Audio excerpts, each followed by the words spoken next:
అలా ఆ రోజు అందరము ఇంటికి వచ్చేసాం. డాడీ అయితే తీసుకొచ్చాడు. అందరం తినేసి పడుకున్నాం అనమాట. ఆ రోజు నైట్ ఫుల్ వర్షం. ఎలాంటి వర్షం అంటే చాలా ఇయర్స్ అయినా గుర్తుపెట్టుకునే వర్షం వచ్చిందనమాట. ఫుల్ వర్షం, చుట్టుపక్కల మొత్తం వాటరే, వీధిలో మొత్తం. మేము ఎక్కడైతే ఉన్నామో అక్కడ ఎర్లీ మార్నింగ్ లేసి చూస్తే అందరి వాకిళ్ళ దగ్గర వాటర్ వచ్చేసి ఉన్నాయి.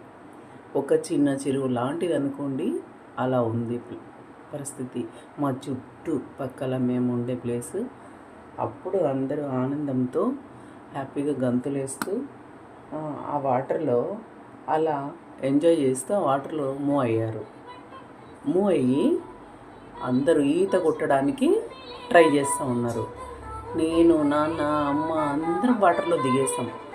మా తమ్ముడు అయితే చిన్నోడు, వాడు చిన్నోడు కదా, మేము ఇలా ఆడుకుంటూ అందరము స్పెండ్ చేస్తూ ఆ వాటర్లో దిగి వాడు మెల్లిమెల్లిగా వాటర్లోకి వెళ్ళిపోయాడు.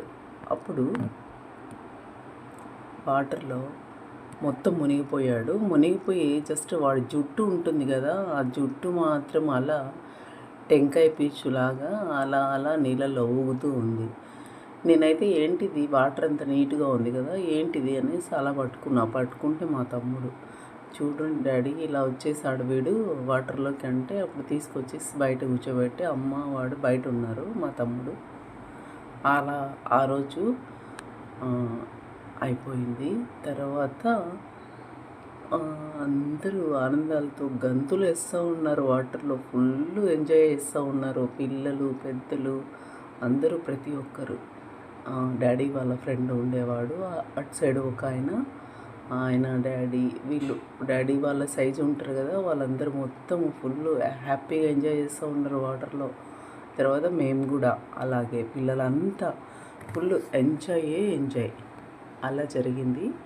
తర్వాత వచ్చేసి మళ్ళీ ఫ్రెష్ అప్ అయ్యేసి మంచిగా ఏదో తినేసి ఎక్కడికో అలా పిల్లలంతా ఆడుకుంటూ అలా చేస్తూ ఉన్నాము. అప్పట్లో అయితే వీధిలో మేమున్న చోట పిల్లలైనా పెద్దవాళ్ళైనా చాలా ఒక కుటుంబ సభ్యుల్లాగా ఉండేవాళ్ళన్నమాట.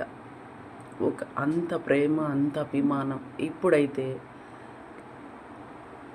చాలా అంటే చాలా ప్రేమ. అలాంటి ప్రేమ మళ్ళీ దొరకదు. అంత ప్రేమ. మళ్ళీ కలుద్దాం ఎపిసోడ్ 3లో.